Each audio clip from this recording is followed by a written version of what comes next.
யார் இந்த சனகாதி முனிவர்கள்? பிரம்மனின் மனதிலிருந்து படைக்கும் தொழிலுக்காய் தோன்றியவர்கள் சனகர், சனந்தனர், சனாதனர், சனற்குமாரர் என்ற 4 சனகாதி முனிவர்கள். படைக்கும் தொழிலுக்காய் படைக்கப்பட்ட இவர்கள் இல்லற வாழ்க்கையில் ஈடுபட மறுத்து ஆன்மீகத்திலும் தியானத்திலும் ஞானத்திலும் மூழ்கினர்.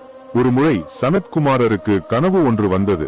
அதில் தேவர்களுக்கும் அசுரர்களுக்குமான சண்டையில் சனத்குமாரர் சேனாதிபதியாக யுத்தம் செய்து அசுரர்களை அழிப்பது போல் விழித்தெழுந்த சனத்குமாரருக்கு ஒரே ஆச்சரியம்.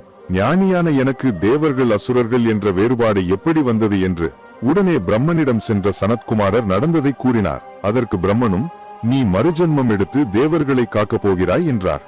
எதையும் நம்பாத சனத்குமாரர் மறுபடியும் தியானத்தில் மூழ்கிவிடுகிறார். இதை சோதிக்க நினைத்த பரமசிவன் சனத்குமாரர் முன் தோன்றி, ஏன் இப்படி ஒரு கடுமையான தியானம், உனக்கு என்ன வரம் வேண்டும் என்று கேட்டார்.